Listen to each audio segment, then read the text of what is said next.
Hi, everybody. I'm here with Andre, and he just gave me a little tidbit of something he's studying, and it sounds wonderful. So tell us about Venus. Yeah, this is just something I've been looking into in the last few weeks to try to do the number crunching, and especially what I do whenever I'm learning something new. And by the way, I'll credit the person. This is a friend of, he's an astrologer friend, both very good astrologers. The astrologer that was on my channel, Patrick Watson, a good friend of his, Nick Dagan Best, has done a lot of work on Venus and taking apart all the cycles and so forth. So whenever I see something that I think, okay, is there something to this? I started looking for the patterns in my chart, and sure enough, I found them, and I found them pretty quickly. And those are the things that immediately encourage me to look further, because I'll say, well, if it's happening to me this much, there's probably something to it. But one of the things, for example, that is a very clever observation is that Venus, being a natural planet of relationships in its connection to Libra, it's well known, it's Aphrodite. There are a lot of patterns that Venusian and relations, they go hand in hand. So one of the things is that Venus does this thing in the sky that has an 8-year track. It does this really neat pentagram thing. It goes through these 5 points, and over the course of 8 years, minus a little bit, it's just a little short of 8 years, it completes the cycle. And so it's in a way unsurprising that there's statistical analysis out there that relationships tend to last about 8 years. 8 years. That's why, because the Venus, it burns out. At the end of 8 years, that's enough. Now, if your relationship keeps going, it's an endorsement of the relationship. And I'll give you an example that they gave that is fascinating. That Angelina Jolie and Brad Pitt, they got together on the start of a Venus cycle, a retrograde Venus cycle, and then exactly 8 years later was when they got married. The problem was that didn't last either. It only lasted a few more years. But You see these patterns where those moments are really important, right? The problem now for some people, though, is that if it's not working well, it could end. Well, it turns out, it caught my eye immediately. You look at the July, August, September period of 2015, which is exactly 8 years from now. And this is the fascinating thing about Venus. It goes back 8 years later to exactly where it was, in the same sign and in the same retrograde. It's just like a carbon copy. Now, that's when Trump went down the escalator and when he started his thing. Now, back then, he had Venus in Leo, which is his rising sign, which is putting him in front of the world. It's excellent. Jupiter was there too to really enhance it, right? But you also see Saturn in a square, and that is a warning, because Saturn in a square, yes, it's the foundation of the chart, but Saturn is pretty dangerous. Be careful where you go with that. Anyways, here we are 8 years later. There's no Jupiter now. Now it's Venus by itself. The Saturn is in a very unfriendly place, different part of the chart. To me, it feels so much more like he's undoing the end of this thing, the crash and burn as a result of 8 years of basically, lying and scheming and wheeling, dealing and doing awful things. And that's before the voting happens. Sorry, the which? It's before the voting. It's before. Yeah, no, it's before. It's now, as in this period is critical. Now, another thing that is very interesting is this Venus retrograde cycle we're going into now for the next 3 months, roughly into September, starting in July, is the American legal house. And it has the feeling, retrograde is where you're going back to look to do something. And to me, this matches really well with the intensity that Jack Smith has been showing, because it seems like every day now we're hearing another witness and another, you heard about the Giuliani thing, right? Yes, yeah. By the way, that guy's toast. His chart, he's right. He's getting nailed by Saturn. No wonder he's going there to beg. They say his prophet means, can you please, because he probably realizes they're going to put him in the But if they find out he's lying, they can throw him in the jail.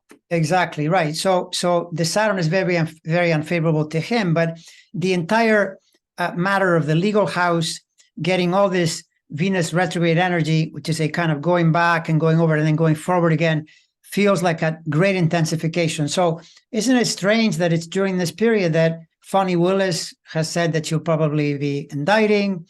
I would not be surprised. 25. You said 25. No, 23. What do you mean? Oh, I thought you said this Venus thing was happening in 25. No, I'm sorry. No, it's happening now. It's now. happening in 23. Like Thank it you. happens. Thank you. I don't know why I thought I heard. Like, okay, so if you 15 plus 8, 23, it's this year. Ooh. And and it's not made up. Like what is really fascinating about Venus is if you go back another 8 years to 2007, you see it in the same place again. It's right there, and then it keeps repeating. So for people for whom it had a lot of impact, they see the coming around of that, right? I don't see, what's Trump going to get here other than major problems. Wow. Now, it is true. There's one thing about Trump that I got to put this in a video too to explain the astrology.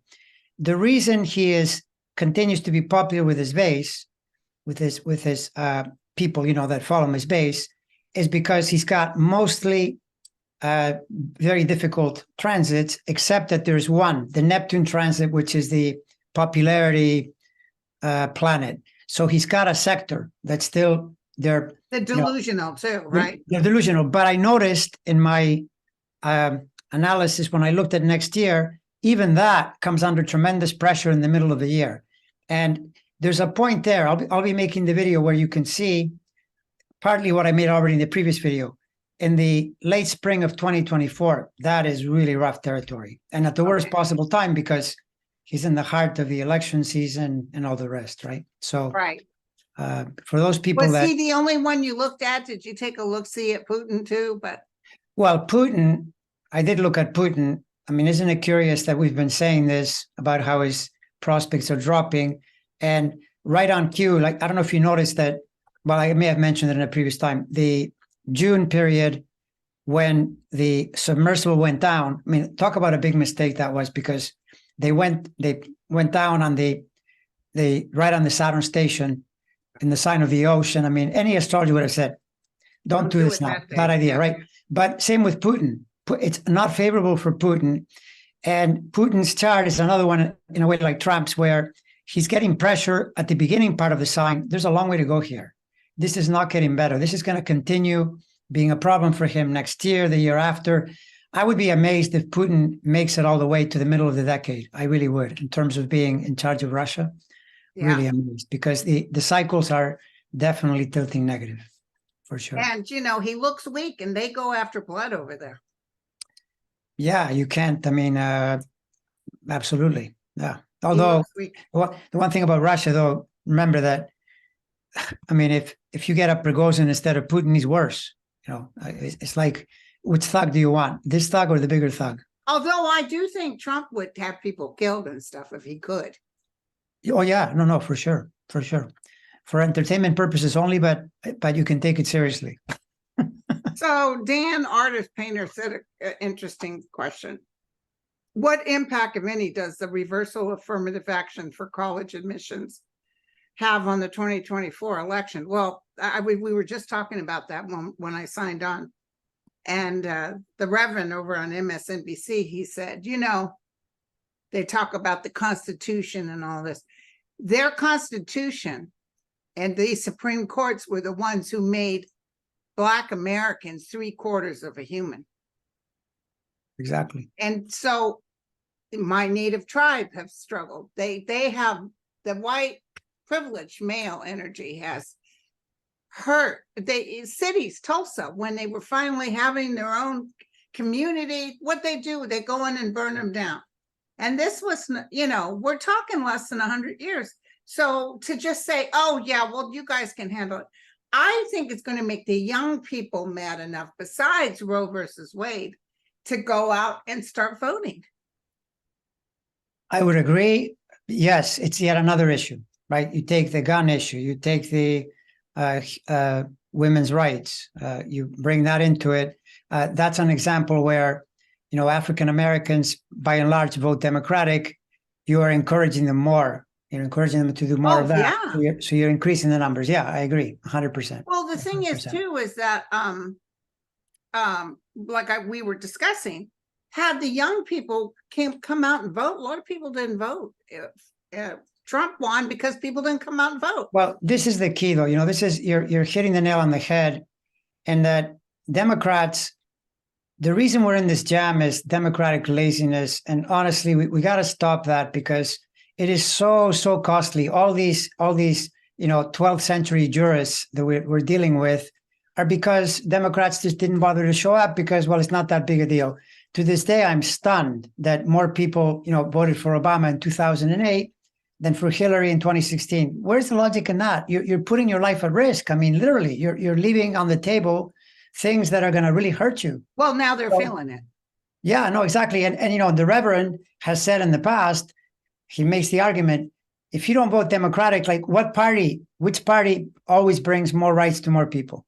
It's always the Democrats. You don't see the Republicans doing this every step of the way, go back to the 1920s. It's been like that since then. That's the truth. Right. So if you don't vote Democratic, it doesn't happen. And that includes the idea that sometimes you'll say, well, yeah, but if I vote the Congress and it'll take longer. It doesn't matter. We got to be patient, show up, and keep putting them in there. Well, your odds are always better. That things. I hate to say it, but your voice is in the vote. Yeah, exactly. It's the total truth. And the more people realize that and vote in every election and every opportunity they get, the sooner we're going to solve the problem. And you have to be patient because in politics it takes years, but there's no way around it. I mean, unless you're going to propose, we're all going to. Like Republicans, we're all going to take up weapons and start shooting at each other. I don't think that's a good idea, honestly. I don't think it's going to happen. No. Yeah. But no, I don't think so either. I had a nurse friend. So let's see, I retired in 2004. So probably maybe not even 40, 50 years ago. She was a brilliant math student back in, Mississippi. And she won an award that they took all of the high-end math students to a fair. There was a big fair on a Tuesday, I think. And they took the bus over. She was so thrilled. She was the only Black girl there. And when she went in, she was going in, they said, hey, we don't allow the N-word here. And they said, listen, she's a student that won the award for one of the highest, they reluctantly let her in.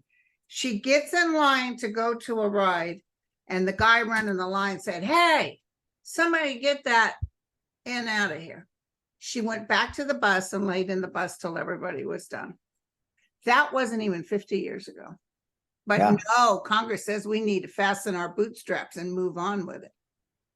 Yeah, that's true. It's true that, I mean, look at the current conflict we're in is blatantly, it's totally obvious that it's a racial conflict. There's no question. Oh, yeah.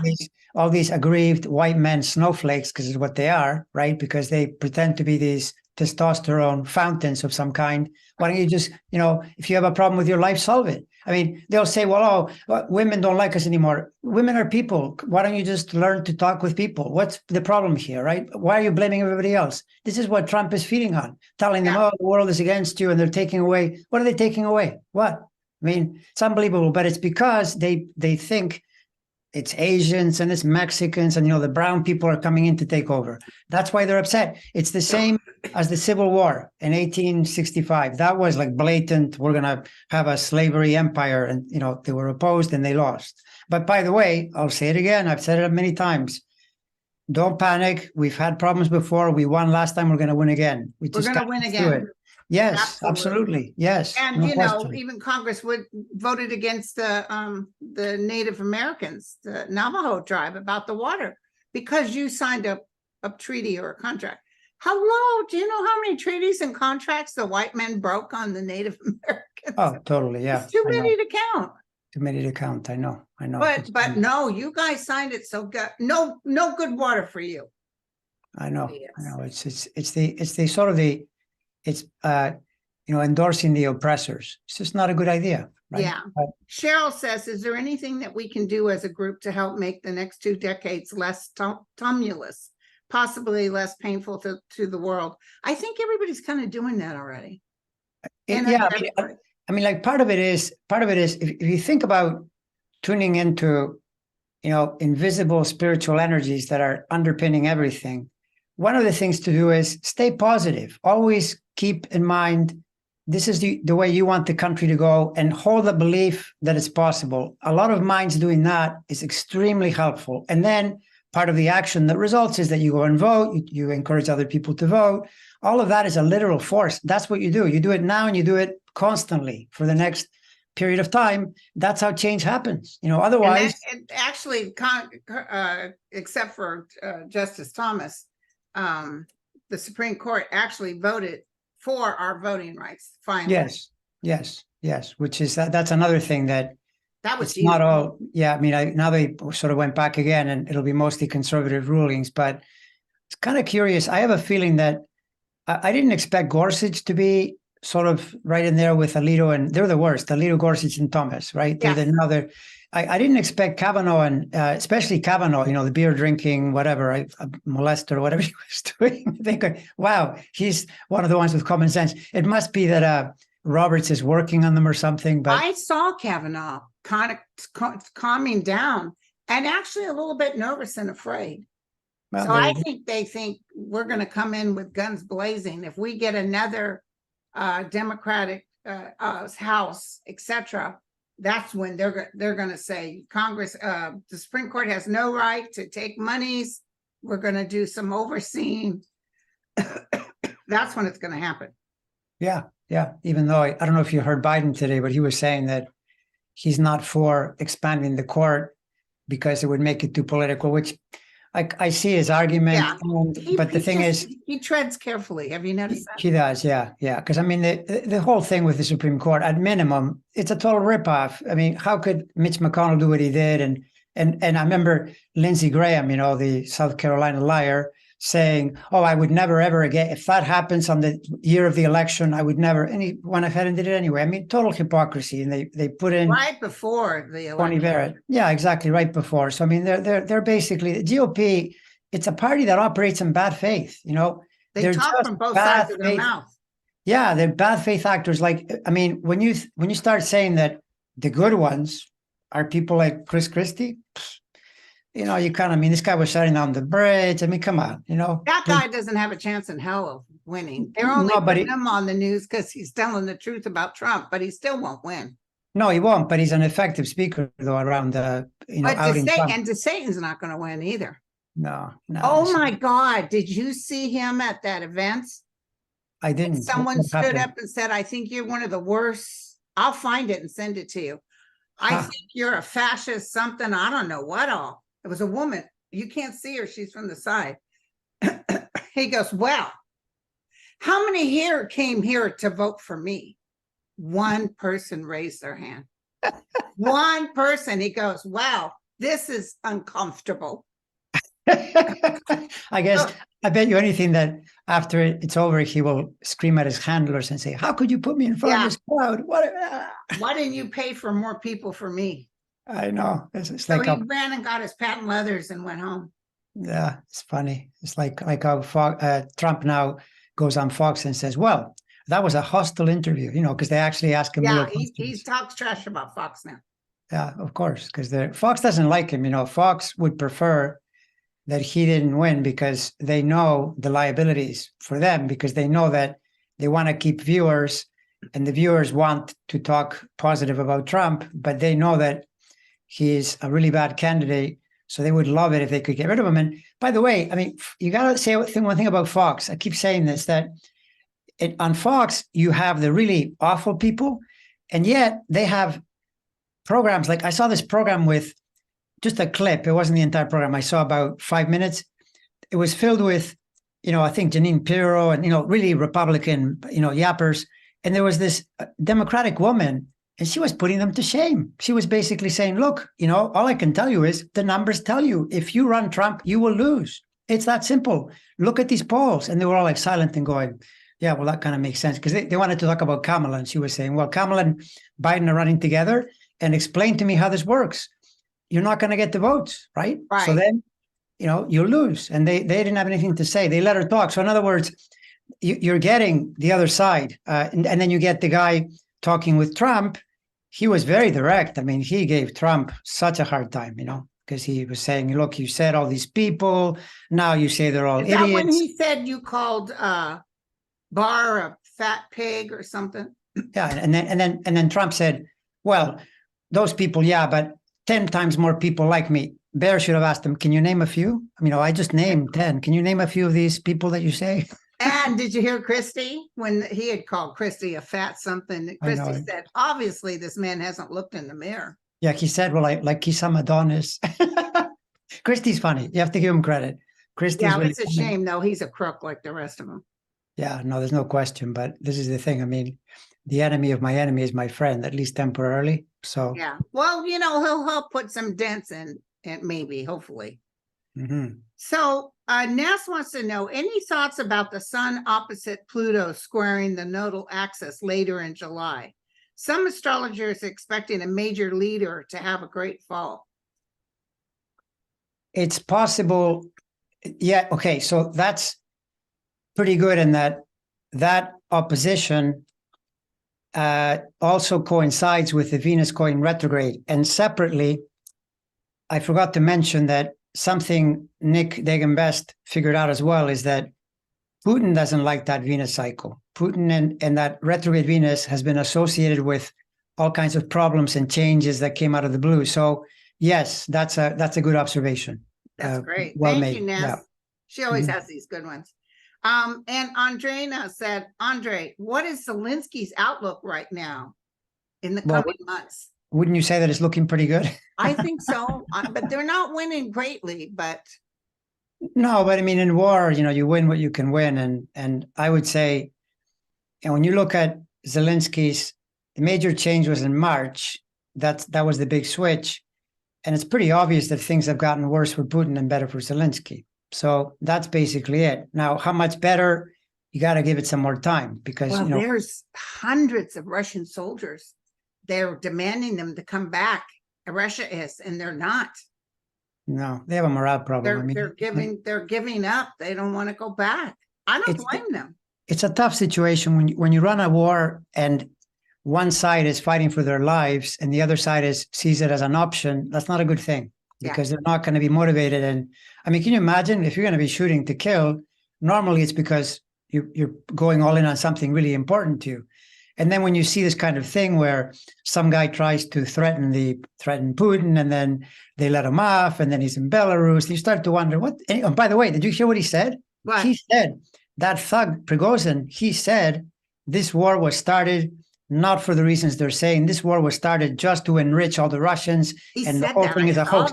He said that, right? So what? You don't think some Russians are hearing that? Especially mothers of children? Yeah, exactly. So this is really bad propaganda. The Russians live on disinformation. They're always telling you the story that they want you to hear. So every time something comes out that isn't that, it's a major point, and it can cause a lot of people like him. problems. He's a warrior. That Mr. P, I call him. Oh, the Prigozhin. Yeah, except that he's really. I mean, that guy used to. You know what he used to do? His life was to rob apartments. Yeah, he was. Didn't they meet after he served prison time or something? Yeah, he was in prison for like a thug. Oh, totally. He was in prison for being a thief, a crook. He looks like a thug. It's like Putin actually looks less thuggish than he does. He looks like a total thug. Someone you don't want to meet in a dark alley under any circumstances, right? Well, when he gets mad, when he showed that film of his men laying there, and it was because of Russia, he was spitting nails. So apparently the plan was he was coming in to take down a couple of those generals. And he thought some of the Russians would work with him, some of the army Russians or an oligarch or two. But apparently they didn't. They stood down. So he wasn't able to do it. And then they gave him that option. But now they're up and running in Belarus. Belarus, yeah. Yeah, they're showing a satellite of the camps. I get a feeling Putin might have an overhead something, bomb those camps. That's what I'm getting a feeling of. I mean, this goes both ways. Like a lot of the, people's upset with Russia is they've been interfering in the U.S., media system, government, whatever. But the U.S. is really aware of what they're doing too. I mean, I heard that the U.S. knew all about this. They just didn't interfere. And they've been spying on Russia like crazy. And the same with China. We spy on China. China spies on us. Exactly. So, I mean, this is the thing that often people think the U.S. is sleeping. They're not sleeping. I mean, they probably know everything you're doing. And they watch these shows. I've already been told.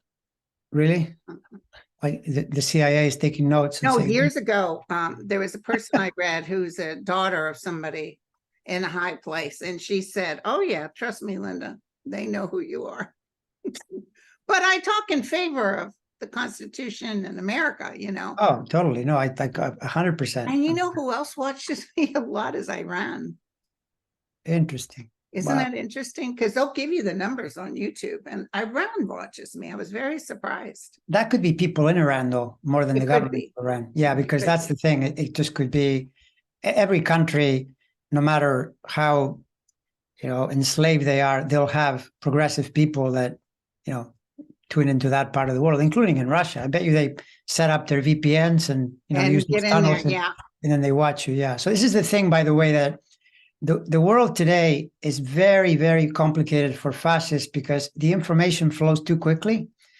It's tricky as hell. Back in the Second World War, you could create a story and nobody would find out. Yep. Yeah, but now it's very tricky and people will always find a way to get at the truth. And one of the things is that back then you could tell all your people, we're going to war and you need to defend the country. Now they kind of look at you and go, really? What's the story you're telling me? I don't know if that's a good story. It sounds like maybe you're not telling me the truth. So then they won't go, right? And, well, listen, look at what they already did, what Putin already did. Remember that, what do you call those things that fly in the air? Drones? A drone was over a thing and there was a little blast, but you see these two men walking up.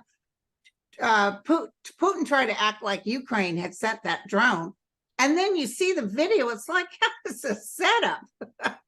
Yeah, no, for sure. As plain as day. And he just recently said that Ukraine did something, blew some port or did something, or even that bridge. And they have the videos of Russia doing it. Well, I mean, the other thing about, do you notice about Putin too, that the story is that he left town immediately when the guy was going up. So he's the opposite of Zelensky. Zelensky, when they threatened Ukraine, he said, I don't want any place. I don't going anywhere. Just give me some weapons. He was going to stand firm and fight. Putin was going to run out of town, right? So there is his true character. So we heard from Sarah. Somebody wrote me and said, hey, hi, Linda and Sterling. She accidentally hit the wrong one. I'm doing Sterling on Sunday. So Sarah, my question is about the Pluto return. The last time Pluto was nearby, we had the American Revolution. It certainly seems as if that influence is back. Is the revolutionary energy as powerful or more powerful for us as is the current return of the energy of the US Civil War? Thank you. Well, remember that the last time Pluto was here is a little after the formation of the country. And the country is formed in 1776, doesn't really get a government going until the 1780s.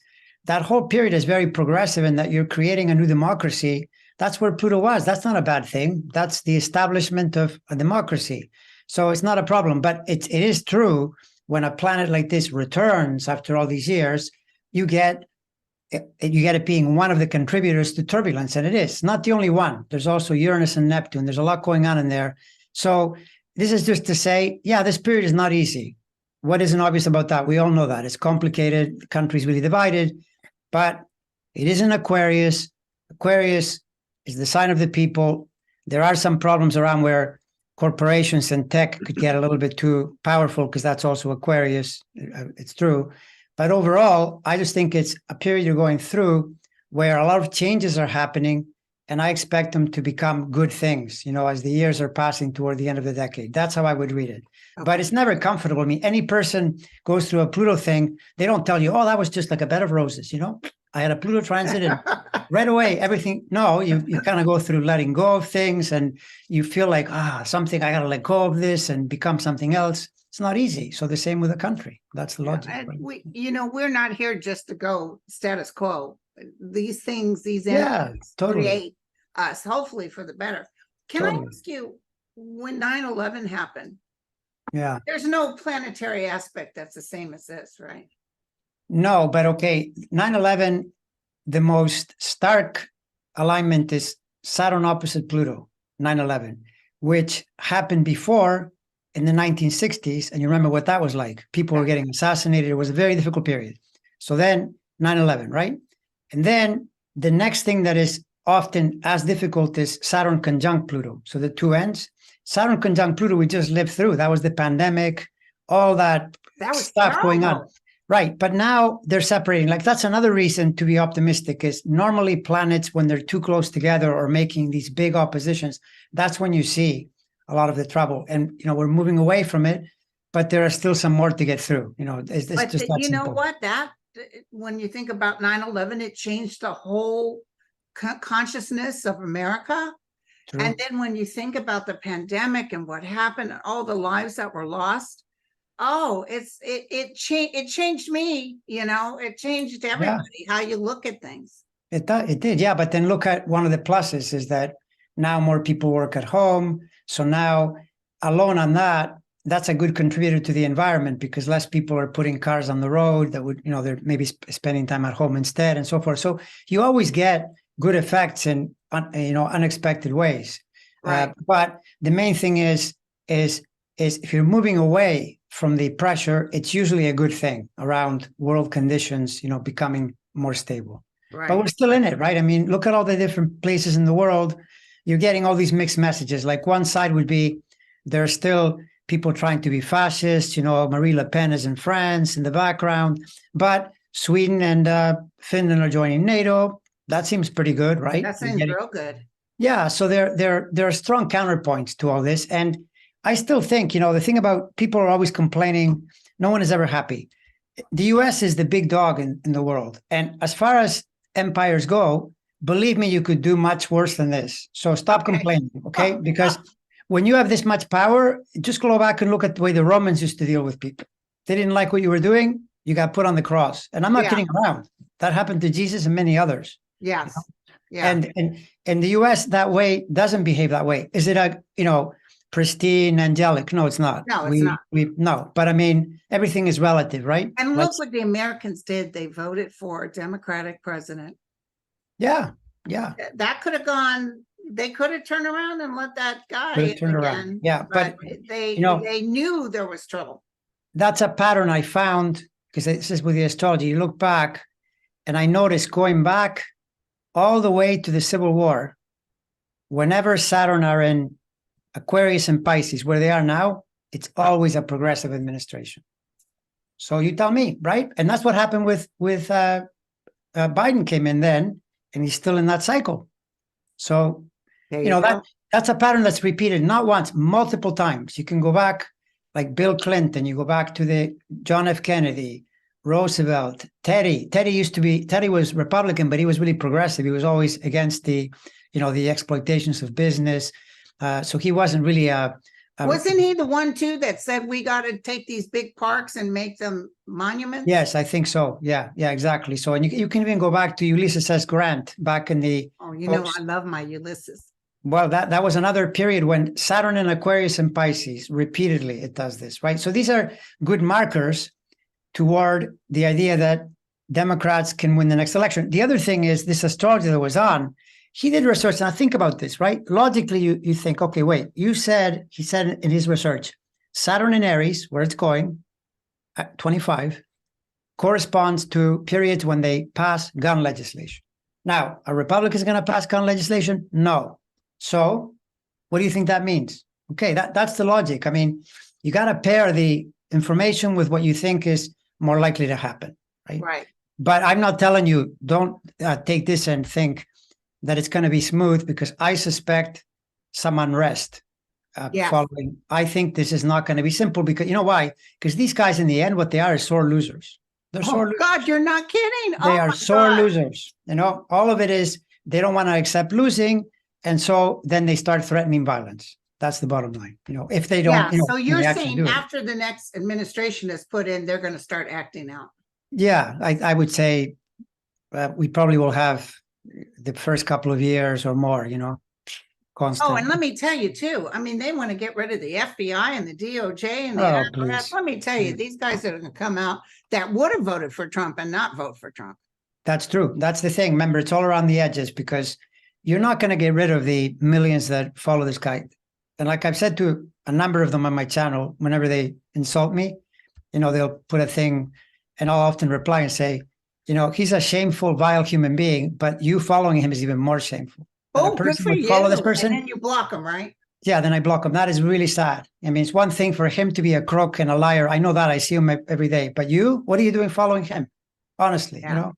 But yeah, they're convinced. So what can you say, you know? So, oh, listen, by the way, I'm reading this new book. It's actually an old book that I got about Eleanor Roosevelt, written by one of her children. And I'll be doggone. Who was the guy who became the vice president, became president? Woodrow? Truman. Truman. Yeah. You know, she had to go to the White House. I don't know how many times. She couldn't wait to get out of the White House, by the way. She had to go because Franklin never told him nothing. His own vice president. She knew information that was valuable to him. He didn't know about the bomb. He didn't know about nothing. She had to bring him up to date because Franklin, actually, as much as I love Franklin, he did a lot of inside stuff and moved monies without permission. Yeah, no, he was there. Well, look, I mean, presidents, it's a very difficult post. And I had read things that about Jimmy Carter. You know, Jimmy Carter is Mr. Super Nice Guy, and he did a few, you know, pretty dodgy things back then. Like there's the story of him carrying a briefcase with nothing in it just to pretend that he had his papers, things like that, right? So you got to expect some stuff. All the presidents. They're human. Yeah, they're but human. This was he was president how many years? Oh, a long time, this was an uncanny time where he was working against white nationalists in Congress. He was. I mean, people don't realize, you know, when they think today, I was stunned when I saw the Rachel Maddow episodes, these podcasts where she was talking about there were fascists on the streets in the 40s. They were having rallies, way worse than now, you know, where people were not even as alarmed as they are now. So, of course, they didn't want Jewish people to come in. Exactly. These poor people were dying. It's awful. Yeah, it's always like that. I mean, this is the thing, that you can't have a Trump unless there's a sector of the population that resonates with that. And another historical example is that guy that was a total racist, Wallace, in Alabama back in the 60s. He ran a campaign on regular issues, like he brought up taxes, this and that, didn't get anything. And then he realized that if he talked about the N-word, he said, then they start stomping on the floor. So that's what I'm going to talk about. So he ran on segregation. He had run against segregation. In the next campaign, he read, no, we should segregate everybody. So this means a lot of people think this way. That's Trump's genius. Trump realized there's a black guy in the White House. I can exploit that. That's what he did. Yep. He knew there are all these people outside and carried the Bible upside down, acting like he was a Christian. Exactly, which is completely brutal because it's just so unfair to, you know, the color of a person's skin. Obama, white or black, he's just a really smart guy with a really very smart. Oh, they couldn't stand that. No, they couldn't stand them. No, they couldn't stand the man. I know. But by the way, he won twice. He won twice. And Obama's statement is the thing for people always to remember. He said that in his book, and he brought it up. The idea is that we are always working toward becoming a more perfect union. It's a work in progress, right? Yes. Right now it's pretty divided, but that's the logic, is become more the United States. Right now we're the disunited States. We're kind of stuck in this, you know, weird pattern where the red states think. We will grow. Let me tell you, we will grow from this. That which doesn't kill us, we will grow. So what do you see about Netanyahu? He's sure acting out. Netanyahu, he had, well, let me put it this way. He's still, because of he's a late Libra, very late Libra. So the Pluto doesn't get out of there until 2024, late in 24. So that's going to constantly keep him off balance. And I think his future is badly tarnished. I don't think he'll ever be the same that he was. Once that he lost that one election and so forth. But in the meantime, and then there was questions if he really won. Well, of course, yeah. But then those, unless they get resolved, he'll stay there and so forth. But I wouldn't worry about Netanyahu. I think. Well, even the army was going to work against him if he dared. You know, what was he trying to do? He was trying to make himself all powerful. He was trying to basically defang. He was trying to change the court. He was trying to do something that would alter the constitution to basically serve himself. But he got opposed pretty hard. So, you know, he had to pull back. Including the military. Yeah. So Fabulous Woman says, what does the upcoming moon in Capricorn mean for those with Capricorn in their sign? Well, the main thing about that moon in Capricorn is that it's a full moon in Capricorn. When is that? It's not long from now. The moon is in Scorpio right now. It's going to be in Sagittarius tomorrow, Saturday. By Sunday, Monday, in there, that's the full moon in Capricorn. So if you're a Capricorn, it affects you more. If your signs, your planets are close to that, even more so. The full moon is, what I always notice about the full moon is, I always get some clear inspiration, clear vision of something, but I also almost always notice a crash, a point where, I lose my energy, and it's very difficult to keep the energy up the whole time. For Capricorns or all signs? For all signs, but especially Capricorns in this particular moon. But if you're a Capricorn, if anything, treat it as a more special moon, because it can bring in more revelations for you. It'll bring in some clarity, something that you've been trying to understand, and that it's better to have it there than not, right? That's the logic. Now, okay, wait a second. The back story to that, though, is if in your life there's something brewing around the relationship or something that is looking pretty dicey, that is when it could explode. So I'm warning you in advance, because the full moon, that's when people start yelling and screaming. Didn't this happen to you as a nurse? That I hear that nurses realize when the moon is full, and then the hospital starts to. Oh, yes, we had, especially L&D. Women went into labor with a full moon. Yeah, exactly. But we got a lot of gunshots and stuff. It was really funny. We had my specialty, because I was an L&D nurse who also worked in the ER. They'd always give me room 27, which was the GYN room. That's one time a woman's stomach was hurt, and we did a urine test on her, and she was pregnant. And I told the intern, she's positive she's pregnant. And he went back there, and he came back and he said, you're going to have to talk to her, Linda. She's totally arguing with me. And so we go back there. I said, hi, sweetie. And I said, did the doctor tell you? She said, yeah, he said, I never had no sexual intercourse. I said, well, did you ever F? Yeah, well, you're pregnant.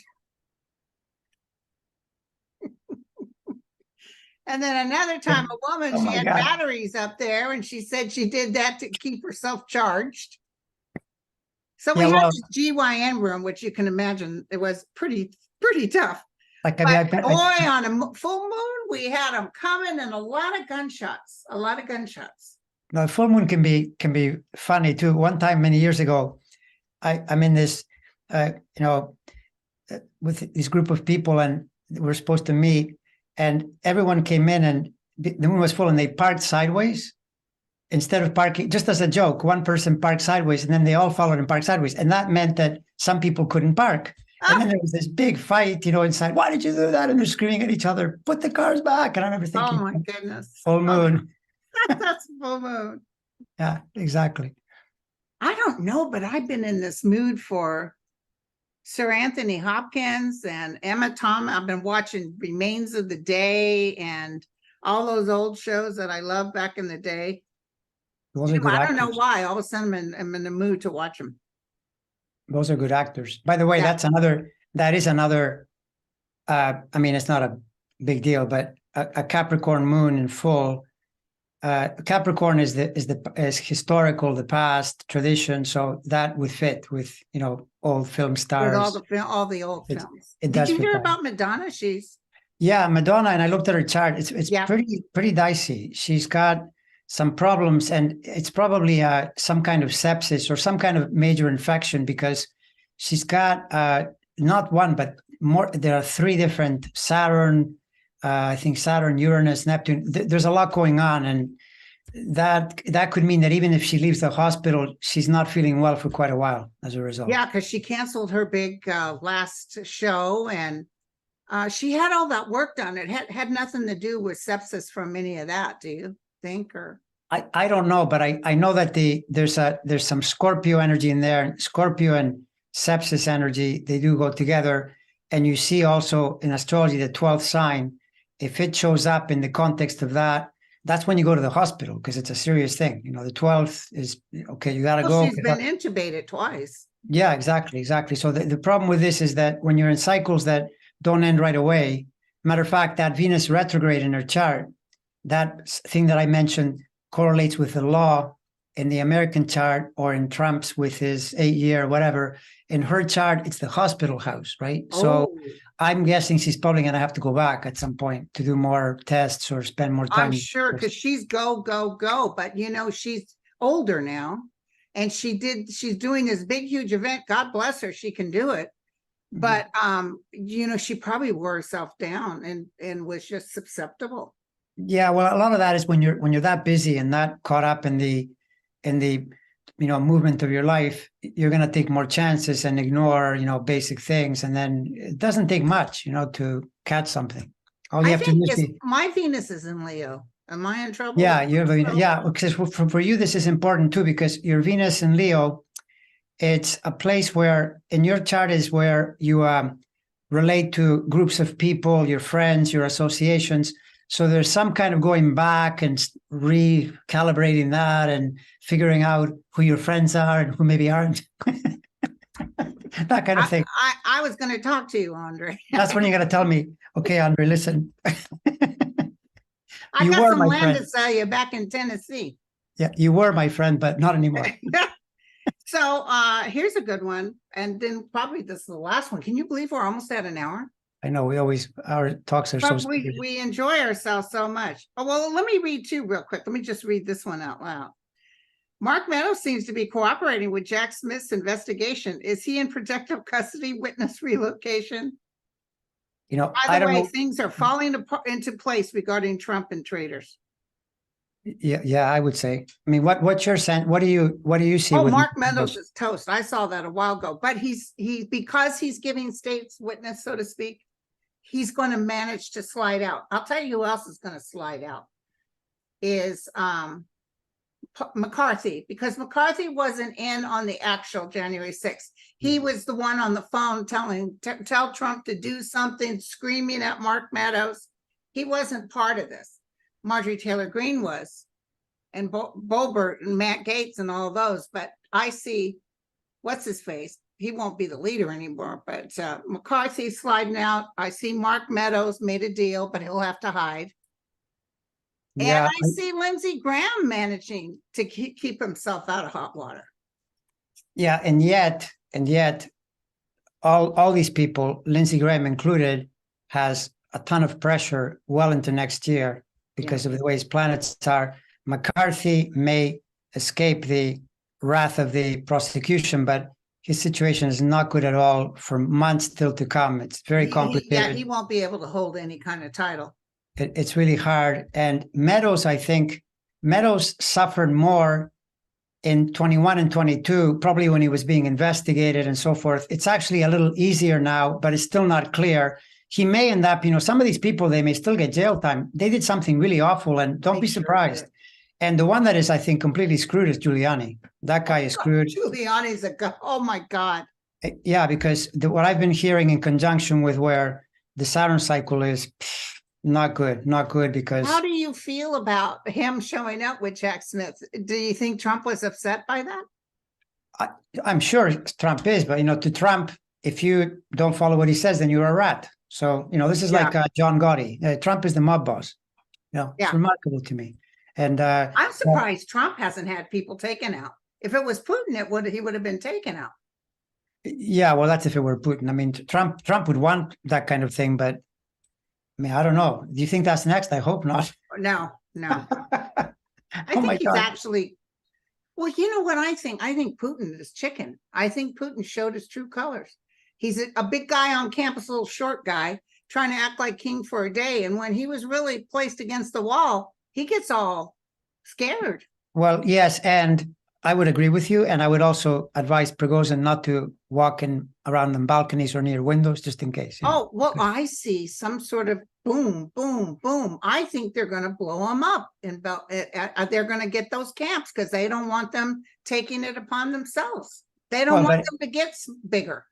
Right. But if that's the case, then wouldn't that be Putin's orders? That would be Putin's orders. So then that's the thing. I mean, he can still play the tough guy. I do agree with you. And at the same time, he's kind of a thug. I mean, the way he solves problems is to Right. I'm poison not you. saying he doesn't deserve it, but Putin is scared of him, so he'll get rid of him. Yeah, no, that's sure. That makes total sense to me. Yeah. Okay, last question from Beverly. What's going to happen to Jim Jordan? Will Ohio be rid of him in politics soon? You know, that one, I don't see that clearly. I think with Jim Jordan, and just, I only have his day chart. My feeling of him is that you can't get rid of him. You can only, if they lose the House, he becomes the auctioneer. You know, he talks the fast. He becomes the auctioneer on the other side making noise. It's kind of like all these people that now, because they're there, they get to say nonsense. And then if they're in the minority again, then they won't. And that's about as much as you can hope But you for. saw that they are allowing those young boys who were molested to go back to court. And Jim Jordan is part of that. Yeah, well, no, and I mean, and it may affect him some. I wish I had his birth time. Maybe I could say more about the fact that something like that could happen. The last time I looked, to me, it looked like someone who was just a major troublemaker, and he's a little bit like Ted Cruz. You know, he's just blubbering. You can't get rid of the guy. All you can do is push him out of power so he does less damage, kind of thing. But other than that, yeah. You don't see him going to jail or anything. Who, Jordan? Yeah. Well, do you? Because I don't. I don't. No. Yeah. No, if you don't, I mean, I know. I see Kushner going to jail. I see I don't see Ivanka going to jail. I see the boys, Eric and Donald Jr. I see you know, the people like Boebert and all those guys. So let me ask you something. Do you concur with this thing? Because when I looked at the Trump thing in 24, he's got a real health problem there, a real health threat. I've always felt, I had the dream. That's why I started this channel. The guides gave me this dream. Well, the guides also told me I had to do the channel, but I had the most vivid, it wasn't even like a dream. It was like stepping into another universe where he was in a glass coffin, dead as a doornail. And it was a big shopping center, but nobody was gathering to look at him. There was lights on him. And I remember walking up to his body, and he had like a waxy look, like linen. And I said, oh my God, he's really dead. And I looked around and I see people walking, but nobody was coming up to the coffin. You got to put up for entertainment purposes only. The sign is flashing now to everyone. Yeah, no, like, well, I mean, I've been saying it for the longest time because he's constantly traveling with threatening energies. And they get worse. They don't get better. They really coalesce on him. And I have a hard time believing that the way, you know, he always has this bravado, whatever, but it's got to be really high pressure to be. And he's always angry and he's always going in circles. And, you know, it feels like he'll blow a gasket or something. And there's plenty of astrologers besides you and other readers who have said his health is so bad. Yeah. No. So, I mean, that's the thing that, it's like he's kind of on the brink, in my opinion, you know. Not to mention that it's pretty clear to me, you know, there was one person on my channel, the person said, I couldn't believe it. She said, well, Trump does not drink and doesn't do any drugs, and that is very, in capitals, spiritual, right? And I immediately thought, oh, you mean like how he doesn't do Adderall? Because I think this guy has been using speed for years. Oh, you can, some form of speed. You can hear him snorting. Yeah, exactly. So, you know, so then you think, well, which drugs are you referring to? And that also puts pressure on your system, and you can eventually get a nerve event, because if you keep stimulating the nerves like that day after day, one day they give out, you know, that's just what it is. And the older you are, the more dangerous it is. So there's that. Did you mention that to her? I just threw her out. I didn't have time to reply because I thought, I'm not going to talk. If I say anything, she'll say something back. You can't talk sense to them. The other thing is those constant hamburgers. Oh, yeah, no, yeah, I know, exactly. I mean, it's not exactly, I mean, Chris Christie's right. I mean, please, come on, look in the mirror. Yeah, he said, have you looked in the mirror? Yeah, because this. And, you know, he had the doctors lie about his weight. Oh, for sure. I know. They lie about everything. I know. Yeah. So. Well, my friend, we are at an hour, exactly. Excellent. And I'm not dead yet. Okay. Okay. We shall meet again. We shall meet again. So next Thursday, your channel. All right. Bye, everybody. Bye, everyone. Talk to you later.